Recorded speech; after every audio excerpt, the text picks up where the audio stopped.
তুশরিক বিল্লাহ, হে কলিজার টুকরা সন্তান, আল্লাহ তাআলার সাথে শরীক করো না। ইন্নাশ শিরকা লাযুলমুন আযীম।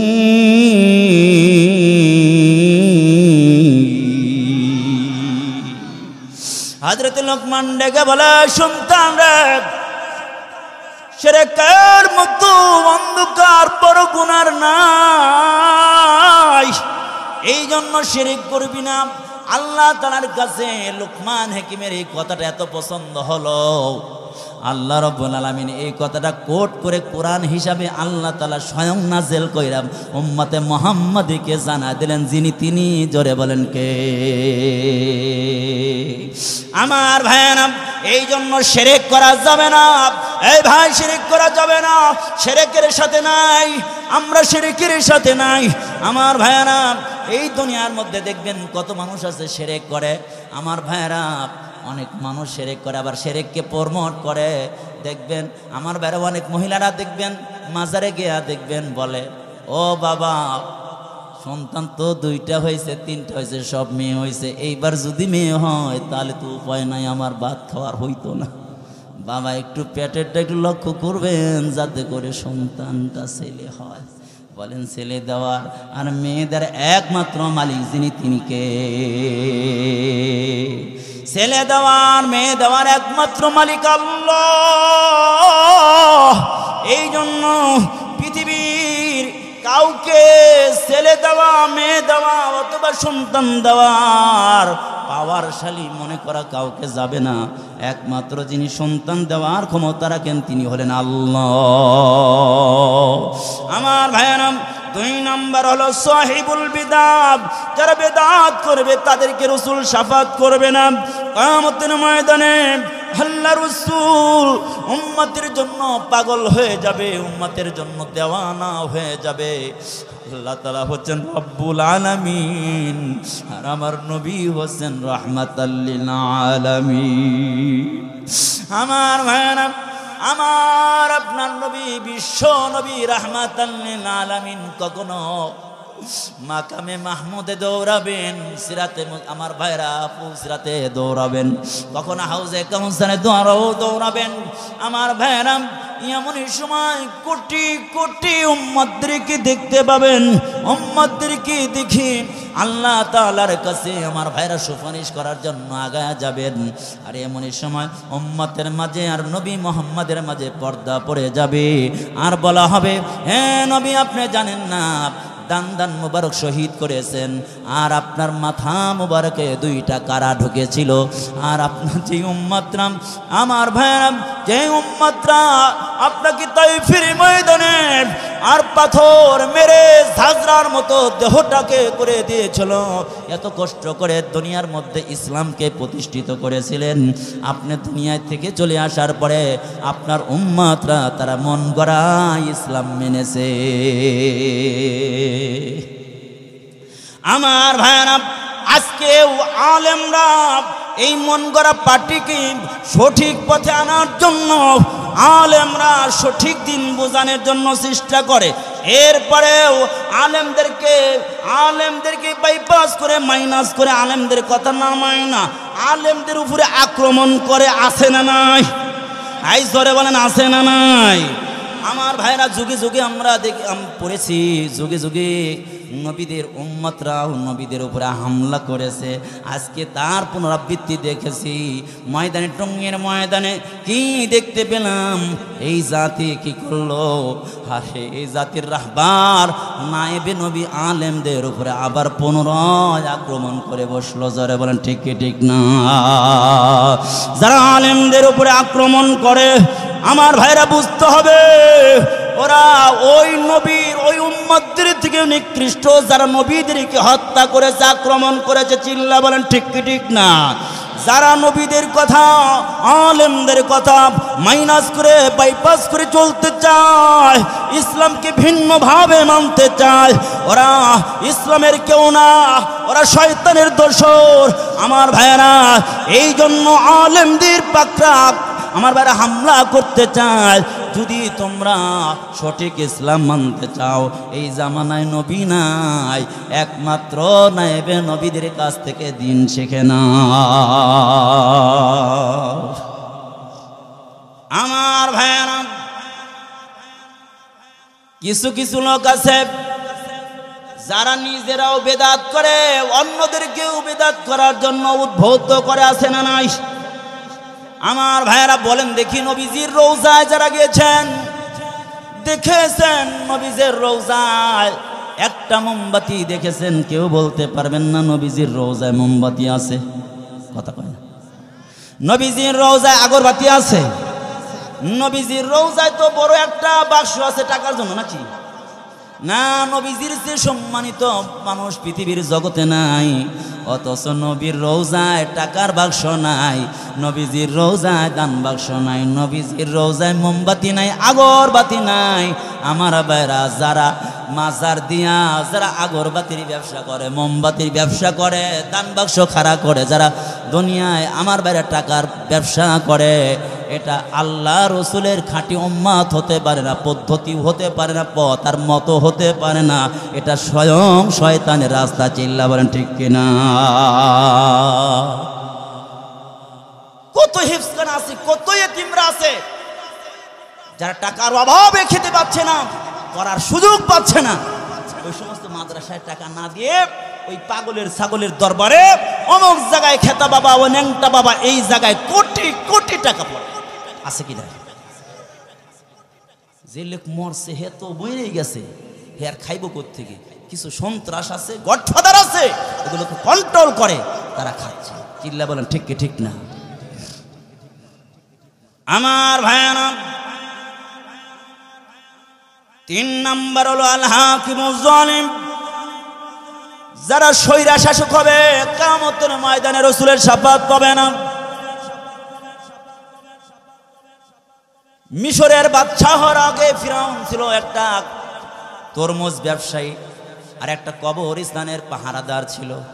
আল্লাহ তাআলা ওই জায়গা থেকে উঠে এনে আস্তে আস্তে মিশরের প্রেসিডেন্ট বানায় দিলেন। প্রেসিডেন্ট যখন হয়ে গেল, তখন দেখি আমার সেই বড় কেউ নাই, আমার সামনে কথা বার্গেনিং করার মতো কেউ নাই, আমার মত আমার প্রতি সবার মানতে হয়।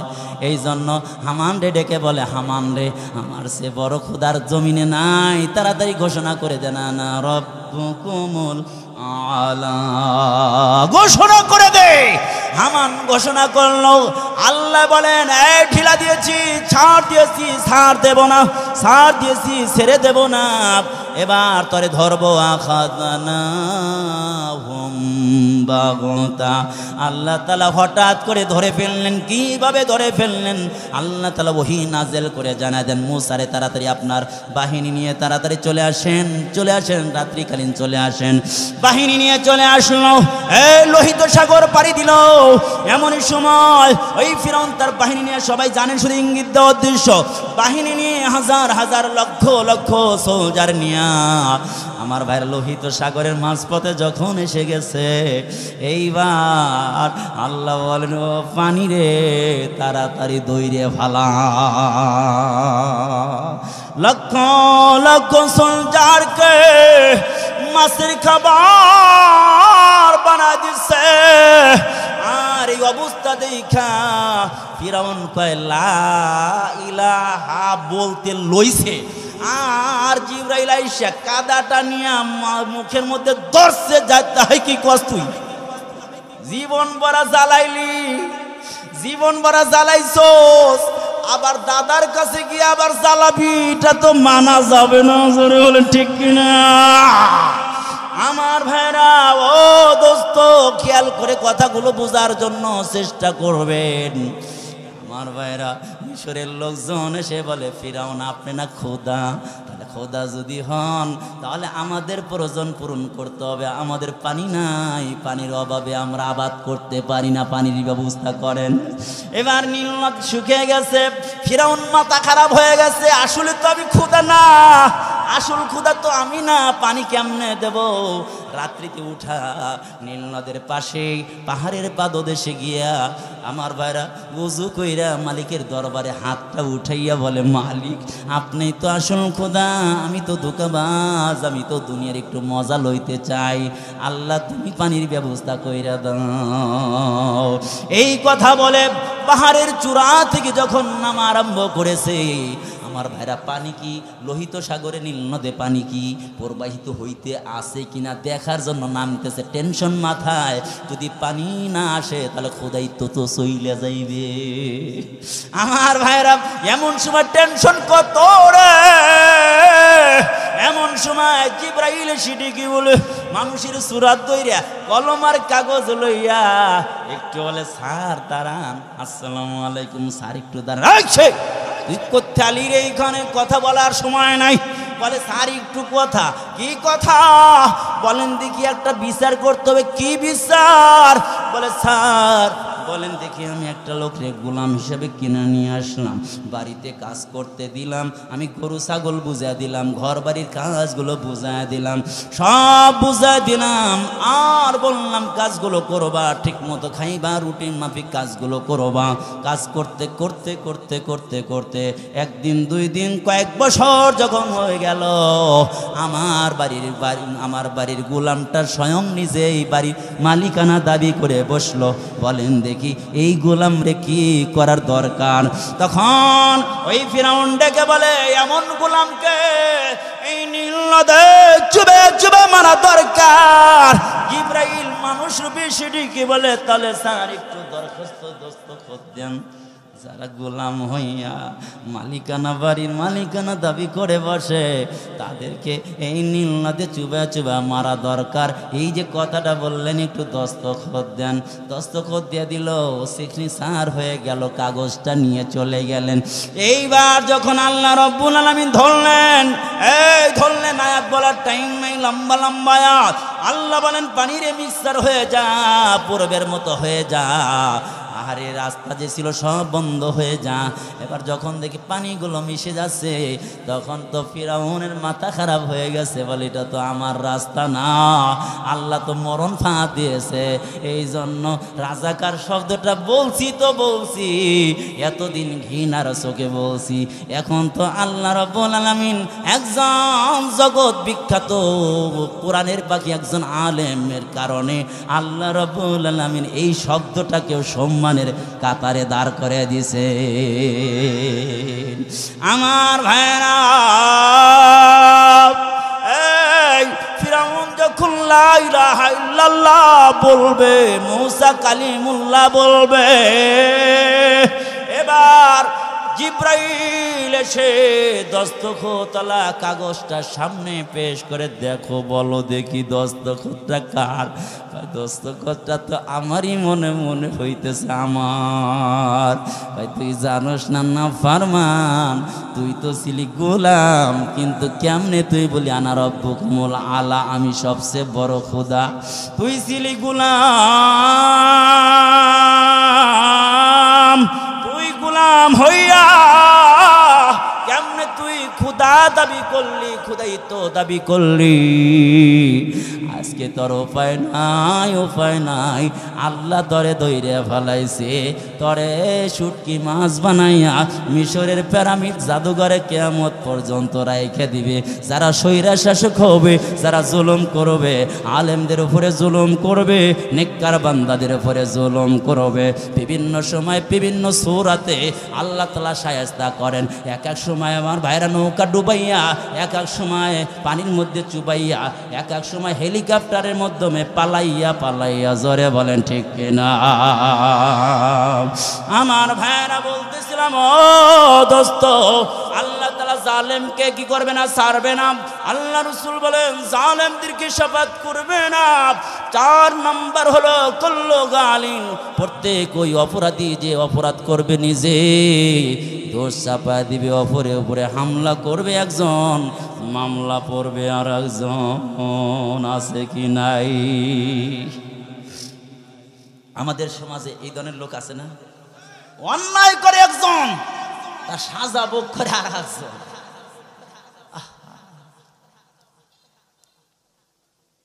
আহারে, আমরা এমন একটা নবী পাইলাম, এমন নবী পাইছি রে, আমার নবীর মতো সুন্দর নবী পৃথিবীতে নাই, আমার নবীর জ্ঞানের মতো জ্ঞানী পৃথিবীতে নাই, আমার নবীর মতো ধনী মানুষ পৃথিবীতে নাই, আমার নবীর মতো শিক্ষিত মানুষ পৃথিবীর জগতে নাই, আমার নবী যেমন নেতা এমন নেতা পৃথিবীর জগতে আর নাই। ঠিক না? আমার নেতা তোমার নেতা, যারা বলেন বিশ্ব নবী, আমার নেতা তোমার নেতা, আমার নেতা তোমার নেতা বিশ্ব নবী মুস্তাফাকে বাইপাস করে মাইনাস করে যদি অন্য কোনো মত অন্য কোনো নেতা গ্রহণ করো গো, তাহলে দেখবা ওই নেতার কাছে কিয়ামতের ময়দানে দাঁড়াইয়া আল্লাহ তাআলার রহমতের নজর পাইবা না গজব পাইবা, তুমি তখন বুঝতে পারবা। এই জন্য আমরা কার সৈনিক? কার সৈনিক? আল কোরআনের সৈনিক আমি, নেই তো পরাজয়, এক আল্লাহর গোলাম আমি, এই তো পরিচয়, এক আল্লাহর গোলাম আমি, এই তো পরিচয়। যারা বলেন ঠিক কি ঠিক না? কোরআন হাদিস শাসনতন্ত্র, রাসূল আমার নেতা। কে নেতা আমাদের? কোরআন হাদিস শাসনতন্ত্র, রাসূল আমার নেতা। উৎসাহ মোর চির অমলান, ইতিহাসে বীরগাথা। এক আল্লাহ ছাড়া আমার দিলে, এক আল্লাহ ছাড়া আমার দিলে নেই তো কারো ভয়, এক আল্লাহর গোলাম আমি, এই তো পরিচয়, এক আল্লাহর গোলাম আমি, এই তো পরিচয়। ঠিক কিনা? আল্লাহ আমরা কিসের সৈনিক? আল্লাহর সৈনিক, কোরআনের সৈনিক, রসুলের সৈনিক। কিল্লা বলেন ঠিক কিনা? কষ্ট হইতেছে। রসুলের মধ্যে 4টা গুণ আছে, যেই গুণ পৃথিবীর কারো মধ্যে নাই। আমার ভাইরার কোন নেতার যদি চেহারা সুন্দর হয়, টল ফিগার, দেখতে উঁচা লম্বা মোটা তাজা আছে না, যদি থাকে লগে টাকা, তাহলে পড়বে না জীবনে ফাঁকা। আমার ভাইরা আছে টাকা, আবার টল ফিগার, অনেক উঁচা লম্বা মোটা তাজা সুন্দর, টাকা পয়সা আছে, লাঠিয়াল বাহিনী আছে, জ্ঞানও ভালো আছে, শিক্ষা দীক্ষা ভালো আছে, তাকে মানে কি মানে না, কথা কয় না। আমার নবীর মতো এত সুন্দর নবী, এত সুন্দর চেহারাদারি মানুষ পৃথিবীর জগতে আল্লাহ তাআলা আর বানাবে না। আয়েশা বলেন আমার নবী এত সুন্দর, পৃথিবীর কোনো মানুষ ঘরে থাকলে অন্ধকার দূর হয় না। দূর হবে? বলেন দূর হবে। আপনার নবী ঘরের মধ্যে অন্ধকার, ঘরের মধ্যে থাকলে অন্ধকার ঘর আলোকিত বানায় দেন যিনি, তিনি কে? আয়েশা ডেকে বলে আমার হঠাৎ করে একটা সুই পড়ে গেল, ঘরের মধ্যে ল্যাম্প নাই, কপি নাই, বাতি নাই, আলো নাই, আমি অপেক্ষা করলাম রসুল যখন আসবে, রসুলের চেহারার আলো দেখে দেখে আমি সুই সুতার কাজ করব, সুইটা আমি বের করে ফেলবো। আপনি কষ্ট হইতেছে নাকি? ওটা বসাতে করতেছেন? কিছু লোকের পেশাবের জগৎ আছে, কি বলেন? আমার ভাইয়ারা, আয়েশা ডেকে বলে লানা শামসুন ওয়ালিল আফাকে শামসু ওয়াশামসি আফজালু শামসি সামাই ফাইন্না শামসা তাতলু বাদাল ফাজরি ওয়াশামসি তাতলু বাদাল ইশাই ওয়াশামসি তাতলু বাদাল ইশাই। আয়েশা ডেকে বলে পৃথিবীর মানুষেরা শোনো, আসমানের একটা চাঁদ আছে, সূর্য আছে, আর আমার মালিক আমার জন্য একটা স্পেশাল সূর্য দিয়েছেন। আসমানের সূর্য উদিত হয় ফজরের পর, আর আমার সূর্য উদিত হয় এশারের পর। কেমন সুন্দর কেমন সুন্দর গব সুন্দরের ওয়াজ যখন চলে আসছে একটা ছোট্ট একটা কথা বলেই সামনে আগাবো। হযরত আনাস রাসূলের পিছে পিছে বের হয়েছে, দেখে রাসূলুল্লাহ সাল্লাল্লাহু আলাইহি ওয়াসাল্লাম পাথর টুকাইতেছে। হযরত আনাসের সন্দেহ হলো পাথর টুকায় কেন, পাথর খুঁজতেছে কারণ কি। হযরত আনাস ডেকে বলে, ইয়া রাসূলুল্লাহ লিমা তাখুযুল আহজার, ইয়া রাসূলুল্লাহ কেন আপনি পাথর টুকাইতেছেন? আল্লাহর নবী ডেকে বলে, আনাস রে তুমি জানো না পাথর কেন টুকায়? আমার ঘরের মধ্যে একদিন নয়, 2 দিন নয়, 3 দিন পর্যন্ত ঘরের মধ্যে চুলায় আগুন ধরে না, ঘরের চুলায় আগুন জ্বলে না, খাবার নাই 3 দিন যাবত অনাহারে, প্রচন্ড খিদার কারণে ক্ষুধার যন্ত্রণায় পেটটা জ্বালাফুরা করে। আনাস ঠান্ডা পাথরগুলো যদি আমি শরীরের মধ্যে পেটের মধ্যে চাপ দিয়ে দৌড়ি, আনাস পেটের মধ্যে একটু ভালো লাগে। আনাস সঙ্গে সঙ্গে রাসূলের অনুসরণ আরম্ভ করছে। রাসূল খানা বন্ধ করে দিয়েছে, পাথর টুকান আরম্ভ করছে, পাথরটা পেটে লাগায় দেয়। আয় আমি আর তুমি কেমন রাসূলের সৈনিক হইলাম, 3 বেলা খেয়ে রাসূলের আদর্শগুলো আমি গলায় দিতে পারি না, মানতে পারি না। বলো দেখি রাসূলের সৈনিকরা যখন যে আদর্শ সামনে আসছে সঙ্গে সঙ্গে আমল শুরু করছে। এই তুমি মারা গেলে 3টা কাপড় দিবে রে মা, তুমি মারা গেলে 5টা কাপড় দিবে, মেড ইন মদিনার সিল সাপ্পর তোমার লেগে গেল। হায়রে কোন মাল, মেড ইন মদিনার তোমার কি লেগে গেছে? কার্টুন লেগে গেছে, সিল সাপ্পর লেগে গেছে, মেড ইন মদিনার 3টা কাপড় তোমার লাগাই দিছে। দোয়া দরুদ পড়াইয়া ডান কাতে শুয়াইয়া বুঝা দিল, উম্মতে মুহাম্মাদি বুঝা দিল রে বন্ধু। এবার ফেরেশতা জাআহু মালাকান ইদাবুদিয়াল মাইয়াত, তোর পা ধরে বলি রাসূল আর কাদাস না, এই দাড়িতে আর খুর দিস না রে দোস্ত, দাড়ি কাটা যে কত গুনাহ জানো না তুমি? ঘুমায় থাকলে এও তারপরে গুনাহ হয়, এমন কোন গুনাহ নাই ঘুমায় থাকলে গুনাহ হয়। দাড়ি কাটলে দাড়ি চাচলে 1 মুষ্টি হওয়ার আগে এই ঘুমায় থাকলেও ফাঁসে, ঘুমায় থাকলেও তোর গুনাহ হয়। আজকের থেকে তওবা কর, মেড ইন মদিনার কাবার লাগাইলে চলবে না, বরং মেডিনার মদিনার তুই মালও হইতে হবে, প্রোডাকশন হতে হবে। এই জন্য আজকের থেকে কে কে রাজি আছি আর কোনোদিন দাড়িতে খুর লাগাবো না। যারা আল্লাহ তাআলা হিদায়াত করবে, যাদের হিদায়াত অন্তরের মধ্যে উকি মারে তারাই হাত তুলে দেখাবে। আজকে থেকে আর কোনোদিন দাড়িতে খুর দেব না, হাত ওইটা মালিকরে দেখায়। ও আল্লাহ আমার কাজ উঠে দেওয়া, হিদায়াত দেওয়ার মালিক তুমি, তাকে দেখো জাবালে নূর আল ইসলামিয়া মাদ্রাসায় আল্লাহ শত শত মানুষ হাত উঠাইছে, কোনোদিন দাড়িতে আর খুর লাগাবে না, দাড়ি কাটবে না, ছাড়বে না।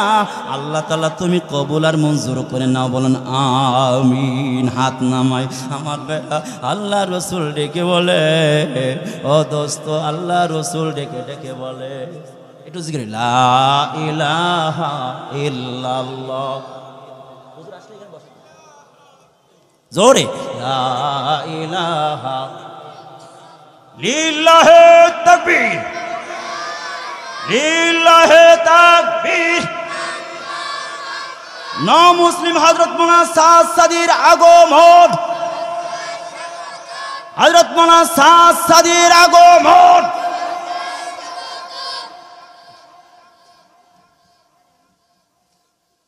উনি হিন্দু থেকে আল্লাহ পাক হিদায়াত দিয়ে মুসলমান বানাইছেন, ওনার ভাইগুলো মুসলমান হয়েছে ওনার হাতে। আল্লাহু আকবার বলবেন না? আরে মেয়ে এই সমস্ত মানুষের চেহারা দেখলেও তো লাভ আছে। আমি বেশি বিরক্ত করব না, কথাটা বলতেছিলাম শেষ করে ভাইজান দিয়ে দিব। আল্লাহ ইয়া রাসূলুল্লাহ কেন গো লিমা তাখুদুল আহজার, কেন গো পাথরগুলো তুলতেছে? আল্লাহ রাসূল দেখে বলে, আনাস রে, পেটে বড় ক্ষুধা, ক্ষুধার যন্ত্রণা সহ্য হয় না, এই জন্য পাথরগুলো পেটে ধারণ করলে ভালো লাগে না। আনাস সঙ্গে সঙ্গে রেডি হয়ে গেছি, সুন্নতটা আদায় করতে হবে, পাথরগুলো উঠাইয়া আনাস পেটের মধ্যে বেঁধে বাড়িতে গেছে। বাড়িতে গেলে সন্তানরা তাকায় হাতের দিকে, বিবি তাকায় হাতের দিকে, শুধুমাত্র একজন মানুষ তাকায় চেহারার দিকে, তিনি কে? মা চেহারার দিকে তাকাইয়া বলে, আনাস তালহিনা, আয় কাছে আয়, তোর চেহারাটা বড় মলিন দেখা যায়, তুই কি খাবার খাস? আনাস ডেকে বলে, মা আমার রাসূল খাবার খাইলে খাই, না খাইলে না খাই।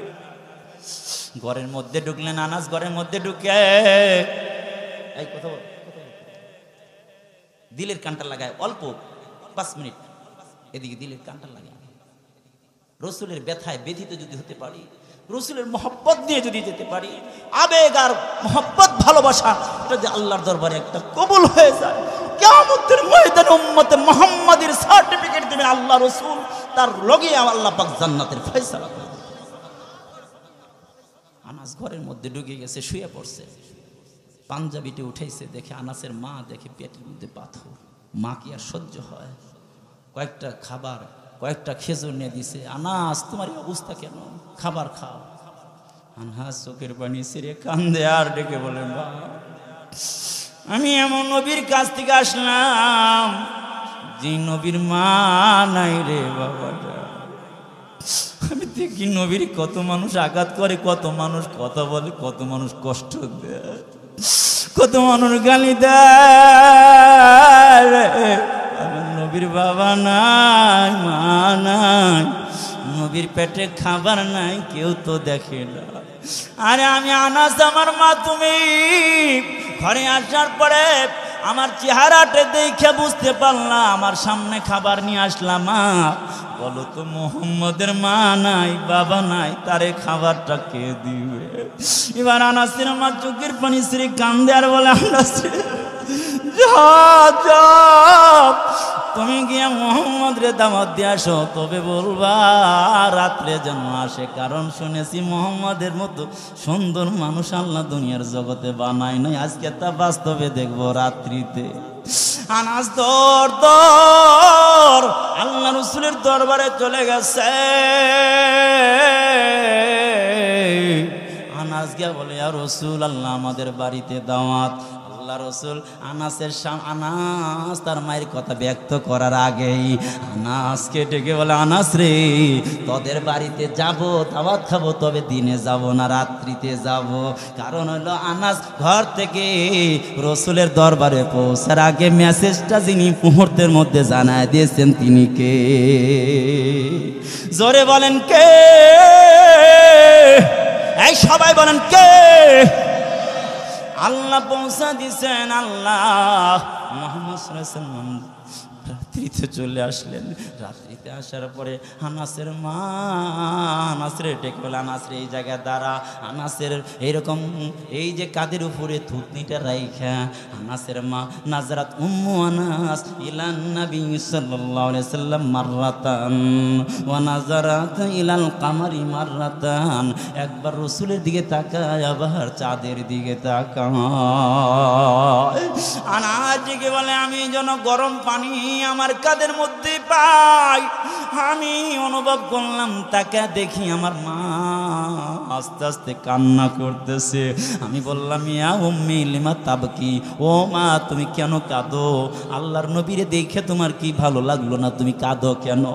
আনাসের মা ডেকে বলে, আনাস রে, মুহাম্মদের চেহারা চেহারার দিকে একবার তাকাই, একবার চাঁদের দিকে তাকাই। আমি কনফিউশনে ছিলাম কোনটা সুন্দর, কিন্তু আমি পরবর্তী বুঝতে পারলাম নবীর চেহারার মধ্যে কোনো কলঙ্কর ছাপ নাই, কোনো দাগ নাই। চাঁদের মধ্যে কলঙ্কর দাগ আছে রে। আল্লাহ রাসূল ইশারা দিয়ে দুই খণ্ড করেছিলেন। আমার ভাইরা, কলঙ্কর দাগ আছে, মুহাম্মাদের চেহারার মধ্যে কোনো কলঙ্কের ছাপ নাই, মুহাম্মাদের চরিত্রের মধ্যে দাগ নাই। আমি সিদ্ধান্ত উপনীত হলাম, মুহাম্মাদের মতো সুন্দর মানুষ আল্লাহর জমিনে আর দ্বিতীয় কেউ না। আমার ভাইরা, সুন্দর আওয়াজ করলে শেষ হবে না। এই সুন্দর, একটা হলো চেহারা সুন্দর, আর একটা মানুষ সুন্দর। মানুষ সুন্দর কারখানা এই মাদ্রাসাগুলো। এই মিয়া কত বড় শিক্ষিত, পিএইচডি করা, কিন্তু তারপরেও চোর আছে না নাই? যত বড় শিক্ষিত বাংলার জমিনের জনগণ দেখেছে তত বড় ডাকাত, যত বড় শিক্ষিত তত বড় চোর। কারণ হলো ওর মধ্যে ইসলাম নাই। ইসলাম যখন থাকবে, যত বড় শিক্ষিত হবে তত বড় সৌন্দর্য বাড়বে, তত বড় সম্মানিত হবে। এই জন্যই মাদ্রাসাগুলো দরকার আছে না নাই? মুহতামিম সাহেব বললেন টাকা কালেকশন তো করা যায় নাই। এই যে একটা মাহফিল, বলেন দেখি, উনি আমার ভাইজান, দুইটা মাহফিল একসাথে করেছি, অনেক মহব্বত তিনি রাখেন, আমি মহব্বত রাখি, অনেক সময় কথা হয়। নতুন মানুষ এই এলাকার জন্য, ন মুসলিম, ইতিহাস আপনাদেরকে বলবে। এই ভাইজান এত দূর থেকে আসছেন, তাকে হাদিয়া দেওয়ার দরকার আছে নি নাই? এত বড় মাহফিল, আমার ভাইরা লক্ষ লক্ষ টাকা খরচ হয়। আমার ভাইরা এই মাহফিলের জন্য, আমার ভাইয়েরা আজকে সহযোগিতা করতেন।